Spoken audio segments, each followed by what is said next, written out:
Hello friends, എല്ലാവർക്കും കാറ്റത്തേക്കിടകൂടിന്റെ നാളത്തെ episode റിവ്യൂയിലേക്ക് സ്വാഗതം. ഈ റിവ്യൂ നിങ്ങൾക്ക് ഇഷ്ടമായെങ്കിൽ ലൈക്ക് ചെയ്തും സബ്സ്ക്രൈബ് ചെയ്തും സപ്പോർട്ട് ചെയ്യണേ. ഭാസ്കരൻ ഒരു കൊലയാളിയാണെന്നൊക്കെ ലളിത ക്ഷേത്രത്തിൽ വന്നവരോട് പറയുമ്പോൾ സുഭാഷ് പറയുകയാണ്, അമ്മായി വായിൽ തോന്നിയത് വിളിച്ച് പറയരുത്. അപ്പൊ ലളിത പറയുകയാണ്, ഞാൻ മാത്രമല്ലല്ലോ, നാട്ടുകാരും പറയുന്നില്ലേ, നീ അവരുടെ വായ അടച്ചു കെട്ടടാ. സുഭാഷ് പറയുന്നു, ഞങ്ങളോടുള്ള ദേഷ്യത്തിലാ അമ്മായി ഇങ്ങനെയൊക്കെ പറയുന്നത്. നാളെ പൂജയ്ക്ക് എന്തൊക്കെയാ ചെയ്യേണ്ടത്? പൂജയെ കുറിച്ചൊക്കെ വിശദമായി മണി അവരോട് പറഞ്ഞു കൊടുക്കുകയാണ്. നിങ്ങളുടെ വീട്ടിൽ നിന്ന് ആരാ പൂജ ചെയ്യുന്നതെന്ന് മണി ചോദിക്കുമ്പോൾ ലളിത പറയുകയാണ്, അവിടെ സ്ത്രീകളില്ലാത്ത വീടാ, അവിടെ ആര് പൂജ ചെയ്യാൻ? അപ്പൊ മണി പറയുകയാണ്, ഈ കുട്ടിയുണ്ടല്ലോ ഭാസ്കറിന്റെ മരുമകളല്ലേ? ലളിത ചോദിക്കുന്ന, ആര്? ഈ കുട്ടിയോ? ഈ പെണ്ണിന് അതൊന്നും ചെയ്യാൻ പറ്റില്ല, അതൊരു ദരിദ്രം പിടിച്ച കുടുംബമാ. മൂത്ത ആള് കല്യാണം കഴിക്കുന്നതിന് മുമ്പേ രണ്ടാമത്തെ ആള് കല്യാണം കഴിച്ചുകൊണ്ട് വന്നിരിക്കുക. ആ വീട്ടില് 5 ആണുങ്ങളും ഓരോ രീതിയിലാ. ഇങ്ങനെ ഒരു വീട്ടില് ഒരു പെണ്ണ് സ്ഥിരമായി താമസിക്കോ? ഇല്ലെങ്കിൽ വേറെ ഏതെങ്കിലും പെണ്ണ് കല്യാണം കഴിഞ്ഞ് ആ വീട്ടിലേക്ക് വരുമോ? എന്തൊക്കെ സംഭവിച്ചാലും അത് നടക്കില്ല. എന്നിട്ടാ പൂജയും പരിഹാരവും നടത്താൻ പോകുന്നത്.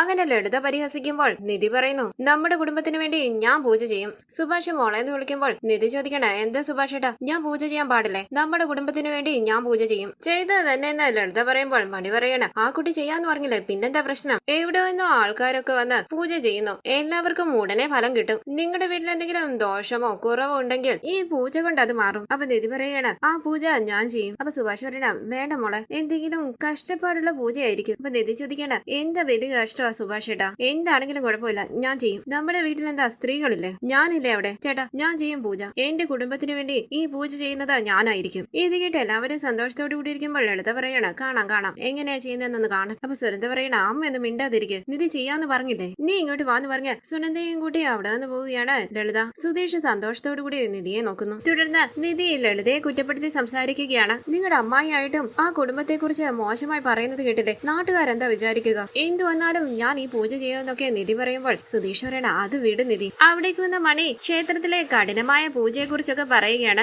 ഇത് കേട്ട് ടെൻഷനോടുകൂടി ഇരിക്കുകയാണ് എല്ലാവരും. തുടർന്ന് ഈ പൂജ ചെയ്യേണ്ട മോളെ കൊണ്ട് പറ്റില്ല എന്നൊക്കെ സുഭാഷ് പറയുമ്പോൾ നിധി ആലോചിച്ച് നിൽക്കുകയാണ്. തന്നെ കൊണ്ട് പൂജയെല്ലാം പൂർത്തിയാക്കാൻ കഴിയുമോ എന്ന് നിധിയും സംശയിക്കുന്നു. നികേഷും ഹരീഷും സുധീഷും എല്ലാം നിധിയോട് പൂജ ചെയ്യണ്ട എന്ന് പറയുകയാണ്. അതിനുശേഷം കാണിക്കുന്നത് രാവിലെ ചായയുമായി സുധീഷിന്റെയും ഹരീഷിന്റെയും നികേഷിന്റെ അരികിലേക്ക് വരികയാണ് സുഭാഷ്. ഈ സമയം അവിടേക്ക് വന്ന സുനന്ദ, എല്ലാവരും രാത്രി നന്നായി ഉറങ്ങിയോ, എങ്ങനെയുണ്ട് സ്ഥലം എന്നൊക്കെ ചോദിക്കുകയാണ്. പുതിയ സ്ഥലമല്ലേ, ശരിക്കും ഉറക്കം വന്നില്ല എന്നൊക്കെ സുഭാഷ് പറയുമ്പോൾ നികേഷ് പറയണം, ഞാൻ നന്നായി ഉറങ്ങി. സുധീഷ് പറയുന്നു, സുഭാഷേട്ടന് നന്നായി ഉറങ്ങി, വെറുതെ പറയുന്നതാ. സുനന്ദ ചോദിക്കുന്നു, സുഭാഷേട്ടാ, ഇവരാരും സുഭാഷേട്ടന് പെണ്ണ് നോക്കുന്നില്ലേ? കല്യാണക്കാര്യത്തെ കുറിച്ചൊന്നും പറയുന്നതേ ഇല്ലല്ലോ. അപ്പൊ സുഭാഷ് പറയുന്നു, അങ്ങനെയൊന്നുമില്ല, എന്റെ കല്യാണം നടക്കാൻ വേണ്ടിയാണ് തറവാട്ടമ്പലത്തിലേക്ക് വന്നത് പോലും. ഇത് കേട്ട് സുനന്ദ പറയണ, അപ്പോ ഉറപ്പായിട്ടും നിങ്ങൾ തിരുവനന്തപുരത്തേക്ക് ചെല്ലുമ്പോൾ സുഭാഷേട്ടന്റെ കല്യാണം നടക്കും. ഈ ക്ഷേത്രത്തിലെ ഭഗവതി നല്ല ശക്തിയുള്ളതാ, അമ്മ ഇടയ്ക്കിടയ്ക്ക് പറയാറുണ്ട്. സുഭാഷ് ചോദിക്കുന്നു, അതൊക്കെ വിട്, സുനന്ദയ്ക്ക് സുഖമാണോ? വീട്ടിലെല്ലാവരും എന്ത് പറയുന്നു? സുധീഷ് പതിയെ നികേഷിനോട് പറയാണ്, കേട്ടില്ലടാ, എക്സ് ലവറിനോട് വിശേഷങ്ങൾ ചോദിക്കുന്നത്. സുനന്ദ പറയുന്നു, ഞാൻ സുഖമായിട്ടിരിക്കുന്നു സുഭാഷ് ഏട്ടാ, അശ്വിനും അശ്വിന്റെ വീട്ടിലുള്ളവരും എന്നെ നന്നായി നോക്കുന്നുണ്ട്, ഞാൻ എന്ത് ചോദിച്ചാലും എനിക്ക് മേടിച്ചു തരും, വളരെ നല്ലവരാ. ഈ സമയം അവിടേക്ക് വന്ന ചാന്ദിനി പറയുന്നു, ചൂടുവെള്ളം ബാത്റൂമിൽ കിട്ടുന്നില്ല. എല്ലാവരും സംശയത്തോടു കൂടി മുഖത്തോട് മുഖം നോക്കുമ്പോൾ ചാന്ദിനിയുടെ ഹിന്ദി മനസ്സിലാക്കിയ സുഭാഷ് പറയണ, ചൂടുവെള്ളം വരുന്നില്ലേ? ഞാൻ രാവിലെ കുളിച്ചതാണല്ലോ, ഇപ്പൊ വരുന്നില്ല എന്ന് ചാന്ദിനി ഹിന്ദി പറയുമ്പോൾ സുനന്ദ പറയണ, ഹീറ്റർ ഉണ്ടല്ലോ, വാ ഞാൻ എന്താ നോക്കാം. അങ്ങനെ സുനന്ദ ചാന്ദിനിയും കൂടി അവിടെ നിന്ന് പോകുമ്പോൾ സുഭാഷും പിന്നാലെ പോവുകയാണ്. ബാത്റൂം തുറന്നു നോക്കി സുനന്ദ പറയണ, സ്വിച്ച് ഇട്ടില്ലായിരുന്നു സുഭാഷ് ഏട്ടാ. അങ്ങനെ സ്വിച്ച് ഓൺ ചെയ്യുകയാണ് സുനന്ദ. സുഭാഷ് പറയണ, പുറത്തായതുകൊണ്ട് ചാന്ദിനി ശ്രദ്ധിച്ചു കാണില്ല, എനിക്ക് ചെല്ലെന്ന് പറഞ്ഞ് സുനന്ദ ഇങ്ങോട്ടേക്ക് തിരിയുമ്പോൾ ബാത്റൂമിലേക്ക് കയറാനായി തുടങ്ങുന്ന ചാന്ദിനി തെന്നി വീഴാനായി തുടങ്ങുകയാണ്. സുഭാഷ് ചാന്ദിനിയെ താങ്ങി പിടിക്കുന്നു. ഇത് കണ്ട് ഞെട്ടി തിരിഞ്ഞു നോക്കുകയാണ് സുനന്ദ. സുഭാഷും ചാന്ദിനിയും ഒരു നിമിഷം മുഖത്തോട് മുഖം നോക്കി നിൽക്കുകയാണ്. താങ്ക് യു എന്ന് പറഞ്ഞ് ചാന്ദിനി ബാത്റൂമിലേക്ക് പോകുമ്പോൾ സുഭാഷ് പറയണ, ഇവിടെ മൊത്തം വെള്ളമായിരുന്നു, അത് തെന്നി വീഴാൻ തുടങ്ങി. ബാത്റൂമിനകത്തേക്ക് കയറിയ ചാന്ദിനി വാതിലടയ്ക്കുകയാണ്. സുഭാഷും ചാന്ദിനിയെ നോക്കുന്നുണ്ട്. അവരെ ശ്രദ്ധിക്കുകയാണ് സുനന്ദ. സുഭാഷ് അവിടെ നിന്ന് പോയതിനു ശേഷം സുനന്ദ ആലോചിച്ച് നിൽക്കുന്നു. തുടർന്ന് കുളി കഴിഞ്ഞ് ചാന്ദിനി അവിടേക്ക് വരുമ്പോൾ സുനന്ദ പറയണ,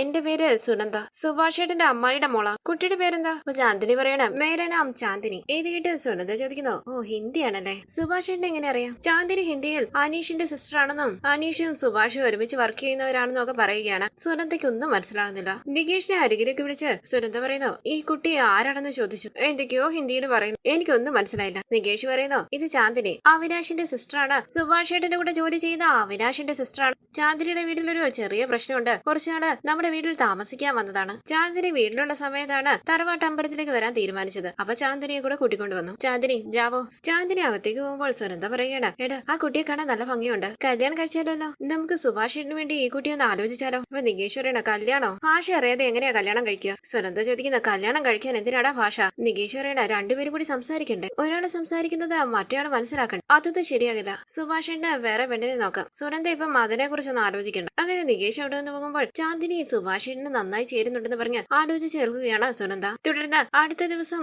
ക്ഷേത്രത്തിലേക്ക് വരികയാണ് എല്ലാവരും. പൂജയ്ക്കുള്ള ഒരുക്കങ്ങളൊക്കെ ചെയ്യുകയാണ് സുനന്ദ. അരികിലേക്ക് വന്ന ലളിത ചോദിക്കുന്നു, നീ എന്താടി പൂജ ചെയ്യുന്നില്ലേ? ഇല്ലെന്ന് നിധി പറയുമ്പോൾ ലളിത പറയണ, എനിക്കറിയാമായിരുന്നു നീ ഇങ്ങനെ വന്ന് നിൽക്കുമെന്ന്. ഞാൻ അപ്പോഴേ പറഞ്ഞതല്ലേ. അപ്പൊ സുധീഷ് പറയണ, അറിയാമായിരുന്നല്ലോ, എങ്കിൽ പിന്നെ മിണ്ടാ നിൽക്കുക. വാ നിധി എന്ന് പറഞ്ഞ് നിധിയും കൂട്ടി സുധീഷ് അവിടെ നിന്ന് പോകുമ്പോൾ പിന്നാലെ പോവുകയാണ് മറ്റെല്ലാവരും. വിഷമത്തോടു കൂടി ഇരിക്കുന്ന നിധിയെ ആശ്വസിപ്പിക്കാനായി ശ്രമിക്കുകയാണ് എല്ലാവരും. തുടർന്ന് വീട്ടിലേക്ക് വന്ന അഖിൽ കിളിക്കൂട്ടിലുള്ള എല്ലാവരും തറവാട്ടമ്പലത്തിലേക്ക് പോയതറിഞ്ഞ് നീതുവിന്റെ വിവാഹം നടത്താനായി തീരുമാനിക്കുകയാണ്. അഖിലിന്റെ ഫ്രണ്ടാണ് വരൻ. നീതുവിന്റെ അച്ഛനെയും അമ്മയും കൊണ്ട് വിവാഹത്തിന് സമ്മതിപ്പിക്കുകയും നീതുവിനെയും കൂട്ടിക്കൊണ്ട് അങ്ങോട്ടേക്ക് വരണമെന്ന് അച്ഛനോടും അമ്മയോടും ആവശ്യപ്പെടുകയുമാണ്. നീതു വരുമോ? എങ്ങനെ? എനിക്ക് പേടിയാണെന്നൊക്കെ സീത പറയുമ്പോൾ എന്തെങ്കിലും പറഞ്ഞ് കൂട്ടിക്കൊണ്ട് വന്നാൽ മതി, ബാക്കി കാര്യം ഞങ്ങൾ നോക്കിക്കോളാന്ന് പറഞ്ഞ് അഖിൽ അവിടെ നിന്ന് പോവുകയാണ്. ഈ സമയം റൂമിലിരുന്ന് ഹരീഷുമായി ഫോണിൽ സംസാരിക്കുകയാണ് നീതുവിന്റെ റൂമിന്റെ വാതിലിൽ തട്ടി വിളിച്ച് സീത ക്ഷേത്രത്തിലേക്ക് പോകണമെന്ന് പറയുമ്പോൾ സംശയത്തോടുകൂടി എന്തിനാ ഇപ്പൊ ക്ഷേത്രത്തിലേക്ക് പോകുന്നതെന്നൊക്കെ നീതു ചോദിക്കുകയാണ്. അവിടെ പ്രത്യേക പൂജയും വഴിപാടും ഉണ്ട്, നീയും വന്നേ പറ്റൂ, പോയൊരു നല്ല സാരി എടുത്തോണ്ട് വാന്ന് പറഞ്ഞ് സീത നീതുവിനെ റൂമിലേക്ക് പറഞ്ഞു വിടാനായി ശ്രമിക്കുമ്പോൾ നീതു ചോദിക്കുകയാണ്, ക്ഷേത്രത്തിലേക്ക് പോകുന്നതിന് എന്തിനാ ഇപ്പൊ സാരി ഉടുക്കുന്നത്? അപ്പൊ സീത പറയണ, അവിടെ ബന്ധുക്കളൊക്കെ ഉള്ളതാണ്, സാരിയൊക്കെ ഉടുത്തു വരണം, അതാ ഒരു ഐശ്വര്യം. സീതയുടെയും ചന്ദ്രന്റെയും വാക്കുകൾ കേട്ട് ക്ഷേത്രത്തിലേക്ക് പോകാനായി ഒരുങ്ങുകയാണ് നീതു. ഈ സമയം ക്ഷേത്രത്തിൽ പൂജ ചെയ്യാനായി തീരുമാനിച്ച നിധി നികേഷിനെയും കൂട്ടി പൂജയ്ക്കായി ഒരുങ്ങി സുനന്ദയുടെയും മറ്റു സ്ത്രീകളുടെ ഒപ്പം വന്ന് നിൽക്കുകയാണ്. സുധീഷും സുഭാഷും നികേഷും ഹരീഷും എല്ലാം വേണ്ടാന്ന് പറയുന്നുവെങ്കിലും നിധി പൂജ ചെയ്യാൻ തീരുമാനിക്കുന്നു. നിധിയെ പൂജയിൽ നിന്നും പിന്തിരിപ്പിക്കാൻ കഴിയില്ലെന്ന് മനസ്സിലാക്കിയ സുധീഷ് നിധി പൂജ ചെയ്യട്ടെന്ന് തന്നെ തീരുമാനിക്കുന്നു. സുഭാഷും മറ്റെല്ലാവരും നിധിയുടെ തീരുമാനത്തെ അനുകൂലിക്കുകയാണ്. തുടർന്ന് ക്ഷേത്രത്തിലേക്ക് വന്ന അഖിലും ഫ്രണ്ട്സും വിവാഹത്തിനുള്ള ഒരുക്കങ്ങൾ ചെയ്യുകയാണ്. ഈ സമയം നീതു സാരിയൊക്കെ എടുത്ത് ചന്ദ്രന്റെയും സീതയുടെയും ഒപ്പം ഓട്ടോയിൽ ക്ഷേത്രത്തിലേക്ക് വന്നുകൊണ്ടിരിക്കുകയാണ്. നീതുവിനെ കെട്ടാനായി പോകുന്ന പയ്യന്റെ തോളിൽ പിടിച്ചുകൊണ്ട് അഖിൽ ചോദിക്കുന്നു, ആളിയ റെഡിയല്ലേ? എന്റെ മുന്നിൽ വെള്ളി പിടിച്ചിട്ട് അവൻ പോയത്. അവൻ വരുന്നതിന് മുമ്പേ നീതുവിന്റെ കല്യാണം കഴിയണം. അപ്പൊ ഫ്രണ്ട് പറയണ, നീ പറഞ്ഞ ഉടനെ ഞാൻ ഓക്കെ പറഞ്ഞില്ലേ, നീതു വരത്തില്ലേ? അഖിൽ പറയുന്നു, അവള് വരും, ഇന്ന് നിന്റെ കല്യാണം നടക്കും. അപ്പൊ ഫ്രണ്ട് പറയണ, ഫ്രണ്ടാണെന്ന് വിചാരിച്ച് സ്ത്രീധനൊന്നും തരാതിരിക്കണ്ട. ഇത് കേട്ട് അഖിൽ ചോദിക്കുന്നു, ഇതൊക്കെ എന്നോട് പറയണോ? എന്താണോ ചെയ്യേണ്ടത് അതിന് മേലെ ഞാൻ ചെയ്യും. അപ്പൊ ഫ്രണ്ട് പറയണ, ഞാൻ ചുമ്മാ പറഞ്ഞൊരാളാ, നീ സീരിയസ് ആയിട്ട് എടുത്തോ. അപ്പൊ അഖിൽ പറയണ, ഞാൻ എന്റെ പ്രശ്നം പറഞ്ഞ ഉടനെ നീ നീതുവിനെ കല്യാണം കഴിക്കാൻ തീരുമാനിച്ചില്ല. ഇങ്ങനെ ഒരു മനസ്സ് വേറെ ആർക്കാ ഉള്ളത്? നീ ചെയ്തതെന്ന് ഈ ഉപകാരത്തിന് ഞാൻ എന്നും നന്ദിയുള്ളവനായിരിക്കും. അപ്പൊ ഫ്രണ്ട് പറയണ, ഞാൻ എന്താ ആരെയാണോ കല്യാണം കഴിക്കാൻ പോകുന്നത്? നിന്റെ സഹോദരി നീതുവിനെയല്ലേ? നീതുവിനെ കുറിച്ച് എനിക്കറിയാത്തതാണോ? നിന്റെ സാഹചര്യം എനിക്ക് നന്നായിട്ടറിയാം. എന്ത് നടന്നാലും ശരി, നീതു ആ വീട്ടിലെ മരുമകളായിട്ട് പോകാൻ പാടില്ല. ഇത് കേട്ട് അഖിൽ പറയുന്നു, അതേടാ, എന്റെ മുന്നിൽ വെച്ച അവൻ വെല്ലുവിളിച്ചിരിക്കുന്നു, ഇന്നത്തോടുകൂടി എല്ലാത്തിനും ഒരു അവസാനം ഉണ്ടാക്കണം. ഈ സമയം ക്ഷേത്രത്തിലേക്ക് വന്നുകൊണ്ടിരിക്കുകയാണ് നീതുവും ചന്ദ്രനും സീതയും. ഈ സീരിയലിന്റെ കൂടുതൽ വീഡിയോസിനായി ചാനൽ സബ്സ്ക്രൈബ് ചെയ്ത് സപ്പോർട്ട് ചെയ്യണേ. താങ്ക്